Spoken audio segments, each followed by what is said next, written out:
एक समय की बात है। पहाड़ों और घने जंगलों से घिरे एक छोटे से गांव में कोजी नाम का एक लड़का रहता था। कोजी साधारण बालक नहीं था।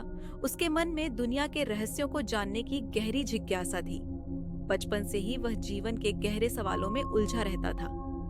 वह घंटों सितारों को देखता, यह सोचते हुए कि उनके पार क्या है, या नदी के प्रवाह को देखता, यह सोचते हुए कि इसका सफर कहाँ खत्म होता होगा। हालांकि उसकी उम्र कम थी, लेकिन कोजी के दिल में एक बेचैनी थी, एक तड़प जो उसे जीवन के गूढ़ सवालों के जवाब जानने के लिए प्रेरित करती थी। हम क्यों अस्तित्व में हैं? जीवन का उद्देश्य क्या है? सच्चा शांति कैसे पाई जा सकती है? गांव के लोग कोजी की जिज्ञासा की सराहना करते थे, लेकिन उनके पास उसे देने के लिए कोई उत्तर नहीं था। वे सरल जीवन जीते थे, मौसमों के बदलावों, अपनी फसलों की बढ़ोतरी और परिवार और समुदाय के बंधनों से संतुष्ट रहते थे। लेकिन कोजी अलग था। वह उन साधारण उत्तरों से संतुष्ट नहीं था जो अन्य लोग मान लेते थे। उसे अधिक चाहिए था, अधिक समझ, अधिक अर्थ, अधिक गहराई। एक दिन जब वह गांव के चौक में था, उसने बुजुर्गों के एक समूह को बात करते हुए सुना। वे एक बुद्धिमान झेन मास्टर के बारे में फुसफुसा रहे थे, जो गांव के सबसे ऊंचे पहाड़ी पर रहता था। वे मास्टर की महान बुद्धिमत्ता, उसकी गहरी शिक्षाओं और उसकी शांति के बारे में बात कर रहे थे। कोजी का दिल तेजी से धड़कने लगा। शायद यह मास्टर उसे वह उत्तर दे सकता था जिसकी वह तलाश कर रहा था। बिना किसी हिचकिचाहट के कोजी ने इस मास्टर से मिलने का फैसला किया। उसने अपने माता पिता को अपनी योजना के बारे में बताया, और हालांकि वे अपने छोटे बेटे को अकेले ऐसी यात्रा पर भेजने में हिचकिचा रहे थे, वे जानते थे कि वे उसे रोक नहीं सकते। कोजी के पिता, जो कम बोलने वाले व्यक्ति थे, ने अपने बेटे के कंधे पर हाथ रखा और कहा, तुम्हारा रास्ता तुम्हारा अपना है, इसे साहस के साथ चलो। इसके बाद कोजी अपनी यात्रा पर निकल पड़ा।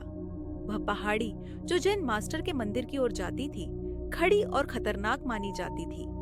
रास्ता घुमावदार था, तीखी चट्टानों और कांटेदार झाड़ियों से भरा हुआ, जो किसी भी अनजान यात्री को आसानी से ठोकर खिला सकते थे।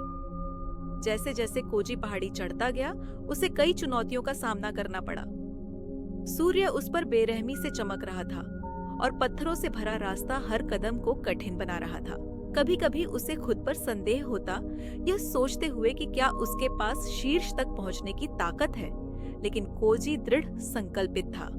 उसने मास्टर की बुद्धिमत्ता की कहानियां से याद की और आगे बढ़ता रहा। हर कदम उसे उसके लक्ष्य के करीब लाता हुआ। जैसे जैसे वह ऊपर चढ़ता गया, हवा पतली और ठंडी होती गई, और नीचे का गांव एक छोटे से बिंदु जैसा दिखने लगा। कोजी के पैर दर्द से चूर थे, उसके हाथ चट्टानों से घायल हो गए थे, और उसका गला सूखा हुआ था। लेकिन शीर्ष पर मास्टर के इंतजार की सोच ने उसे आगे बढ़ने की शक्ति दी। आखिरकार लंबे समय के बाद कोजी अंततः शिखर पर पहुंच गया। उसके सामने एक सुंदर मंदिर खड़ा था, प्राचीन पेड़ों से घिरा हुआ, जिनकी शाखाएं पहाड़ी हवा में धीरे धीरे हिल रही थी।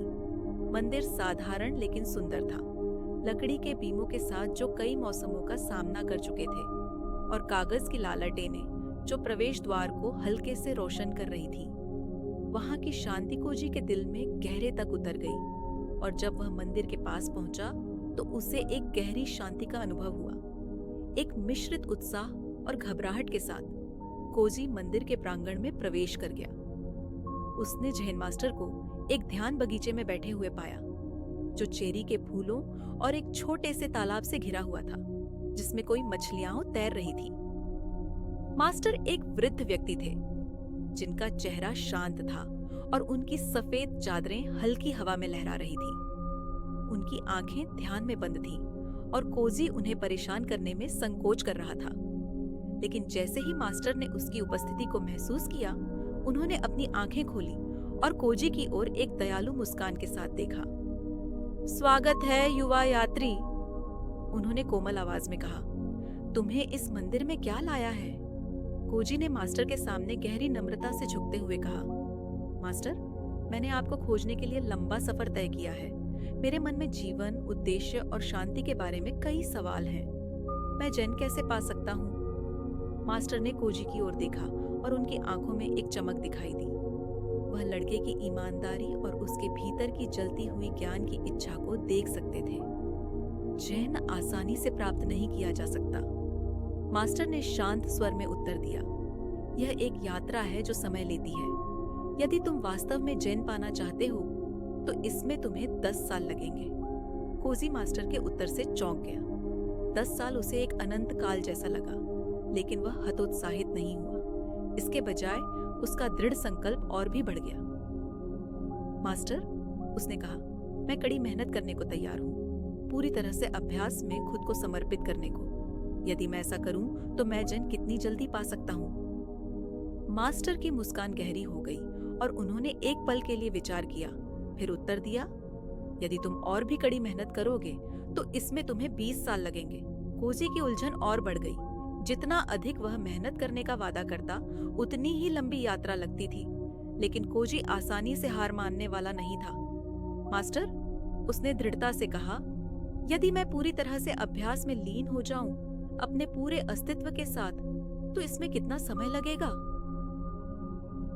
मास्टर के चेहरे पर एक मृदुता आ गई और एक बुद्धिमान सिर हिलाते हुए उन्होंने उत्तर दिया, यदि तुम पूरी तरह से समर्पित हो जाओगे तो इसमें तुम्हें 30 साल लगेंगे। यह सुनकर कोजी का मन बुझ गया। जितनी अधिक मेहनत वह करने का वादा करता, यात्रा उतनी ही लंबी लगती। उसने निराशा में मास्टर से पूछा, मास्टर, मैं समझ नहीं पा रहा हूं, क्यों ऐसा है कि जितना अधिक मैं मेहनत करने का वादा करता हूं, उतना ही अधिक समय लगने लगता है? क्या यह विपरीत नहीं होना चाहिए? मास्टर ने कोजी की ओर शांति से देखा और उसे बैठने का इशारा किया। कोजी, उन्होंने कोमल स्वर में कहा, मैं तुम्हें एक कहानी सुनाता हूं। कोजी मास्टर के बगल में बैठ गया, उत्सुकता से सुनने के लिए तैयार। कल्पना करो, मास्टर ने शुरू किया, कि तुम एक ऊंचे पेड़ पर चढ़ रहे हो और उस पेड़ के शीर्ष पर पका हुआ रसीला फल तुम्हारी प्रतीक्षा कर रहा है। फल इतना आकर्षक है कि तुम सोचते हो कि जब तुम उसे पाओगे तो उसका स्वाद कितना मीठा होगा। लेकिन जैसे ही तुम चढ़ते हो, तुम्हारी नजर सिर्फ फल पर रहती है और तुम भूल जाते हो कि तुम्हें अपने हाथ और पैर कहाँ रखने चाहिए। इस तरह तुम अपना संतुलन खो सकते हो और गिर सकते हो। कोजी ने अपने दिमाग में उस दृश्य की कल्पना की और सिर हिलाया। लेकिन मास्टर ने आगे कहा, यदि तुम अपने चढ़ाई के प्रत्येक कदम पर ध्यान केंद्रित करते हो, अगर तुम अपनी उंगलियों के नीचे की खुरदरी छाल को महसूस करते हो, ताजी हवा को सांस में भरते हो और यह देखते हो कि तुम अपने हाथ और पैर कहाँ रखते हो, तो तुम सुरक्षित रूप से और स्थिरता से चढ़ाई करोगे। और जब तुम अंततः शीर्ष पर पहुंचोगे तो फल और भी मीठा लगेगा, क्योंकि तुमने उसे ध्यानपूर्वक सजीव प्रयास से प्राप्त किया है। मास्टर के शब्द कोजी के दिल में गहरे उतर गए। उसे समझ में आने लगा था कि इन शब्दों में छिपा हुआ ज्ञान क्या था। तो मास्टर, कोजी ने धीरे धीरे कहा, आप कह रहे हैं कि यदि मैं लक्ष्य पर बहुत अधिक ध्यान केंद्रित करता हूं तो मैं रास्ते को नजरअंदाज कर सकता हूं? बिल्कुल सही, मास्टर ने उत्तर दिया। जब तुम्हारी एक आंख लक्ष्य पर हो तो तुम्हारी केवल एक आंख रास्ते के लिए बचती है। लेकिन अगर तुम पूरी तरह से यात्रा पर ध्यान केंद्रित करते हो, दोनों आंखें खोलकर, और तुम्हारा मन जागरूक होता है, तो तुम पाओगे कि यात्रा ही मंजिल बन जाती है। चैन कुछ ऐसा नहीं है जिसे जल्दी से प्राप्त किया जा सकता है या बाध्य किया जा सकता है। यह हर पल में, हर कदम में जीने के कार्य में पाया जाता है। कोजी चुपचाप बैठा रहा, मास्टर की शिक्षाओं को आत्मसात करते हुए। उसे एहसास हुआ कि उसका जीवन के प्रति दृष्टिकोण गलत था। वह उत्तर खोजने, मंजिल तक पहुंचने पर इतना केंद्रित था कि उसने स्वयं यात्रा के महत्व को अनदेखा कर दिया था। मास्टर ने कहा, जीवन में कोजी, सच्चा इनाम अक्सर परिणाम में नहीं बल्कि उस प्रयास में होता है जो तुम उसमें डालते हो। चाहे तुम कुछ नया सीख रहे हो, कोई कौशल विकसित कर रहे हो या किसी लक्ष्य की ओर काम कर रहे हो, याद रखो कि प्रक्रिया का आनंद लो। चुनौतियों को गले लगाओ, संघर्षों को स्वीकार करो और बढ़ने के पलों का आनंद लो। हर अनुभव से सीखो और हर छोटे कदम की सराहना करो, चाहे वह कितना भी छोटा क्यों न हो। जैसे ही सूर्य पहाड़ों के पीछे डूबने लगा और मंदिर पर सुनहरी रोशनी फैल गई, कोजी ने अपने भीतर एक गहरी शांति का अनुभव किया। वह उत्तरों की खोज में आया था, और भले ही उसे वह सरल समाधान न मिला हो जिसकी उसे उम्मीद थी, उसने कुछ और भी मूल्यवान प्राप्त किया, जीवन की नई समझ। कोजी ने मास्टर का धन्यवाद किया और पहाड़ी से नीचे उतरने लगा, लेकिन इस बार वह धीरे धीरे चला, हर कदम का आनंद लेते हुए। उसने देखा कि प्रकाश पेड़ों के बीच से कैसे छन रहा है, हवा में पत्तों की सरसराहट की आवाज सुनी और अपने पैरों के नीचे की धरती को महसूस किया। अब वह नीचे पहुंचने की जल्दी में नहीं था, वह बस उस पल में मौजूद था। जैसे ही कोजी गांव वापस आया, अन्य गांव वालों ने उसमें एक बदलाव देखा। वह अब शांत था, अधिक सहज था और उसमें एक शांत बुद्धिमत्ता थी। कोजी ने झेन मास्टर की शिक्षाओं को अपने दिल में संजोए रखा और उन्हें उन लोगों के साथ साझा किया जो मार्गदर्शन की तलाश में थे। और भले ही उसने जीवन के बड़े सवालों के उत्तर खोजने जारी रखे, अब उसमें वही बेचैन तड़प नहीं थी।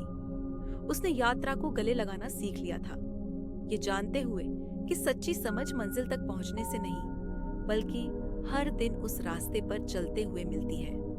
इस प्रकार कोजी की जेन की खोज एक जीवन भर की यात्रा बन गई, एक यात्रा जिसे उसने महसूस किया कि यह कभी अंत की खोज नहीं थी, बल्कि उस सुंदर रास्ते को अपनाने की थी जिसे वह हर दिन चलता था।